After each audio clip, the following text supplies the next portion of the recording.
Hola a todos, ¿cómo están? Mi nombre es Lesma, espero se encuentren muy bien. Yo como siempre muy contenta de poder estar un día más aquí con ustedes, muy agradecida de que me estén viendo donde quiera que se encuentren. El día de hoy tenemos un caso sucedido en México, el del carnaval de Tecámac. Acompáñenme a ver todos los detalles.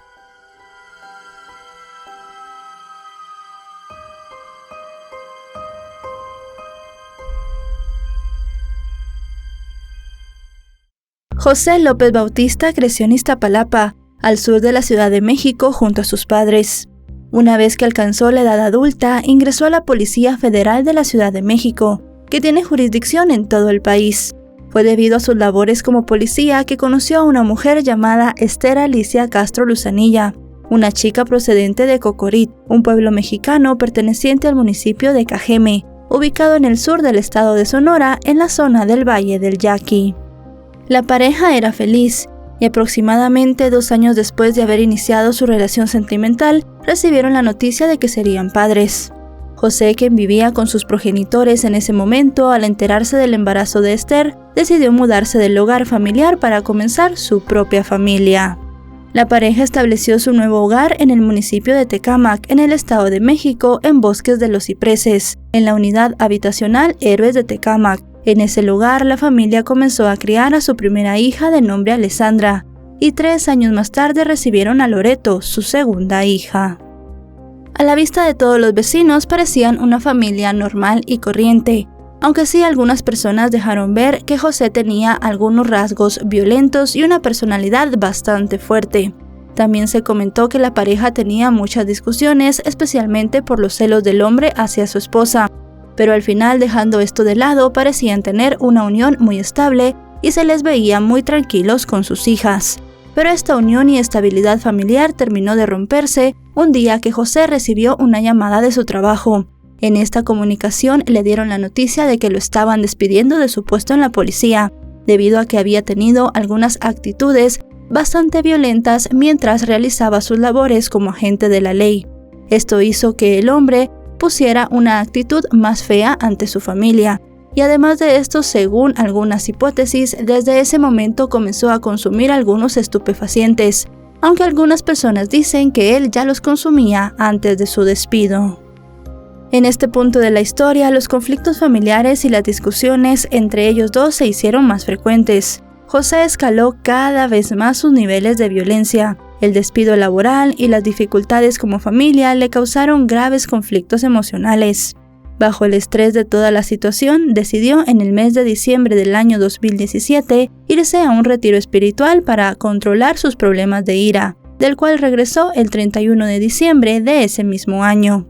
Aunque no está claro cómo se desarrollaron los primeros hechos de aquella noche, actualmente existen 2 hipótesis. Una apunta a que José llegó directamente a su domicilio para reencontrarse con su familia, y otra indica que volvió del retiro para pasar el año nuevo con sus padres, hermano, esposa e hijas en la casa de sus progenitores. Siguiendo la segunda hipótesis, según se ha ventilado en los medios de comunicación, José estaba en la reunión de la casa de sus padres, cuando de repente comenzó a insultar a su esposa y comenzaron una pelea verbal. El hombre se enojó tanto que le ordenó a Esther y a sus hijas que se fueran de la casa con él hacia la casa de ellos, su hogar familiar. Los padres de José intentaron frenar al hombre de muchas maneras. Le dijeron que dejara a las niñas y también a su esposa en la casa, que él se marchara y que ellos las irían a dejar al día siguiente, pero él se negó completamente a esto. Su hermano también trató de intervenir, tratando de convencerlo de que él se fuera solo a su casa. Al final, como no lo lograron, Esther y sus hijas terminaron subiéndose a un taxi con José rumbo a su casa. Una vez llegaron al hogar familiar, continuaron con su discusión. Sus hijas se pusieron a jugar y las cosas no iban nada bien entre ellos dos. Fueron pasando las horas y ya muy cansados por el estrés de la pelea y de la noche, decidieron irse a dormir. Esther pensó que ya lo peor había pasado y que al día siguiente su esposo estaría tranquilo. Pero las cosas más horribles solamente estaban a punto de empezar. Según se sabría más adelante, José en ese momento comenzó a escuchar voces. Seguramente todavía estaba bajo la influencia de algún estupefaciente que le dieron en ese retiro espiritual, y esas voces le decían que tenía que asesinar a su familia. Primero fue por su esposa Esther, a la cual intentó asfixiar y luego apuñaló 16 veces. La mujer luchó por su vida, pero su atacante contaba con entrenamiento, además de tener un mayor tamaño, por lo cual ella no tuvo oportunidad contra él. Tras arrebatarle la vida a su esposa, el hombre procedió a ir al cuarto de sus hijas pequeñas, a las cuales asfixió. Primero le quitó la vida a su hija mayor Alessandra, y luego a la pequeña Loreto. Al finalizar los atroces crímenes, llevó a las niñas junto al cadáver de su madre en la habitación principal y dejó a las 3 víctimas tendidas sobre la cama matrimonial, pero nada de esto fue suficiente para este monstruo, que continuó violentando a su familia aún tras quitarles la vida. El siguiente acto aberrante que José realizó fue sacarle los ojos a sus 3 víctimas, esto según él en su mente para que ellas no vieran los actos tan atroces que estaba a punto de cometer. Para ese momento el hombre ya estaba muy cansado. Con los 3 cuerpos en la cama, él se acostó y durmió con ellas toda esa noche. Al día siguiente continuó cometiendo aberraciones en contra de los cuerpos. Los abrió, les sacó los órganos, los puso en una cubeta y además de esto también les cortó algunas partes. Luego de eso utilizó cloro y cal para evitar el mal olor. Introdujo estos químicos dentro del cuerpo de sus víctimas y también los puso fuera como un bálsamo. Como les digo, para evitar que el olor llegara a los vecinos y también a la calle. En los días siguientes estuvo alimentándose con los cuerpos de sus hijas y su mujer. Comentó que había empezado con la mano de su hija Loreto. Mientras tanto, los familiares de José estaban muy preocupados por él y su familia. Después de esa discusión tan horrible en la noche de Año Nuevo, no habían vuelto a saber de ellos. El hombre no contestaba las llamadas ni los mensajes, ni tampoco habían tenido noticias de Esther. Su hermano vivía relativamente cerca de su casa, así que fue hasta el lugar para tocar y ver si todos estaban bien, pero no obtuvo ninguna respuesta y se fue a su casa. Comenzaron a hablar con amigos de la pareja y decidieron también contarle a la familia de Esther lo que había sucedido. Unos días después, la madre de José y la hermana de Esther fueron hasta la casa familiar. Estaban decididas a abrir la puerta y llevaron a un cerrajero. Pero cuando José se dio cuenta de esto, salió para decirles que lo dejaran tranquilo, que Esther lo había abandonado y se había llevado a las niñas, y que él estaba procesando todo este duelo y no quería hablar con nadie. Como José estaba dentro de la casa, no pudieron hacer que el cerrajero abriera la puerta a la fuerza, así que las 2 mujeres se fueron del lugar. Pero la hermana de Esther no estaba nada tranquila con esta explicación. Ella pensaba que su hermana acudiría a ella en todo caso de que se hubiese separado de José. Cuando llegó a su casa, lo que hizo fue comenzar a llamar a todas las amigas cercanas de Esther para ver si ella estaba con alguna de estas chicas, pero nadie le pudo dar ningún dato sobre su hermana y sus sobrinas. Así que rápidamente ella y otros familiares se dirigieron a una comisaría de policía para poner una denuncia por desaparición. El 7 de enero de 2018, al mismo tiempo que la denuncia de desaparición fue realizada, los vecinos, quienes ya venían notando olores fétidos que emanaban desde la casa, notaron un humo negro que provenía de ese domicilio. Era José, que se encontraba quemando ropa dentro de la habitación donde estaban los cuerpos de las víctimas. El fuego se esparció por toda la habitación rápidamente y los habitantes de la comunidad alertaron a los bomberos, quienes concurrieron velozmente al domicilio y lograron extinguir el fuego. Con las brasas controladas, la policía ingresó al hogar, y aunque en la planta baja todo se veía normal, una vez que empezaron a llamarlo, José bajó las escaleras con un cuchillo en la mano. Parecía fuera de sí, probablemente bajo el efecto de alguna droga. El hombre impidió el paso de los efectivos, pero aún así los policías le cuestionaron el paradero de su familia. El hombre sostuvo la historia de abandono de su esposa y exigía que los oficiales se fueran de la vivienda, pero los uniformados insistieron en que querían verificar el bienestar de Esther. José, pero primero suelta el cuchillo, por favor, José. Nada más queremos que estén bien y ya nos vamos. ¿Te van a retirar o qué? Si tú pero, dices, pero ¿y tu familia? De acuerdo a lo que te dice la licenciada, lo retiramos.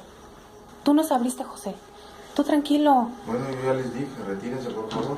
Pero ¿y tu familia? ¿Dónde está tu esposa? Ya les dije que se fue. ¿Hace cuánto tiempo se fue, José? El día 2. Deja el cuchillo, amigo. Pues retírense, por favor. Nosotros estamos amenazados con tantas armas. Aunque el momento de la detención tampoco está del todo claro, parece que José, al verse acorralado, se enfrentó con uno de los agentes, por lo cual recibió un tiro en el pie y finalmente fue inmovilizado y detenido. El cuerpo policial logró ingresar a la habitación matrimonial. Allí encontraron debajo de una sábana blanca con franjas grises los cuerpos de Esther y sus 2 hijas, las cuales ya llevaban una semana en estado de descomposición. Inmediatamente José fue trasladado a un penal en el Estado de México, donde sería procesado por la justicia. En su primer interrogatorio, José dijo que no recordaba nada de lo que había sucedido en su casa los días anteriores y que no tenía conocimiento de quién le había quitado la vida de esa manera tan atroz a su esposa y a sus hijas. Pero con la presión de los agentes de la ley, luego de algunas horas, el hombre terminó confesando. Dijo que cuando regresó del retiro espiritual el 31 de diciembre, todavía estaba bajo los efectos de algunas drogas que le habían dado en ese lugar donde supuestamente lo iban a ayudar.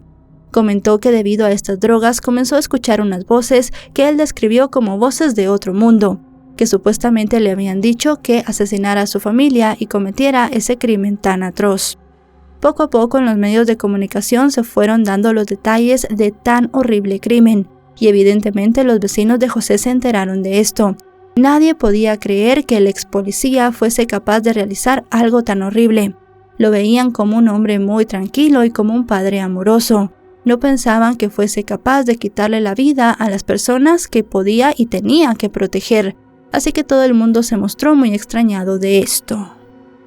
El día 13 de enero del año 2018 se llevó a cabo la audiencia inicial, donde José fue acusado por feminicidio. Sin embargo, el acusado se negó a dar su declaración argumentando pérdida de memoria, por lo cual su abogado solicitó pruebas psicológicas y psiquiátricas. Para su infortunio, el resultado de las mismas estableció que José era una persona completamente cuerda, que padecía de episodios de delirio por celotipia, los cuales se traducen en celos incontrolables e injustificados. Meses después, durante el transcurso del juicio, José al fin admitió haber asesinado a su esposa e hijas. En sus declaraciones dio los detalles de cada horrible acto cometido en contra de las víctimas, y también declaró que su intención era incendiar el domicilio para que no quedaran pruebas, y así poder escapar libremente sin ninguna consecuencia. Sin embargo, negó el canibalismo, pero las pruebas encontradas en el domicilio probaron que hubo intención. También se lo vinculó con una secta, donde uno de los requerimientos para el ingreso era cometer dichos actos.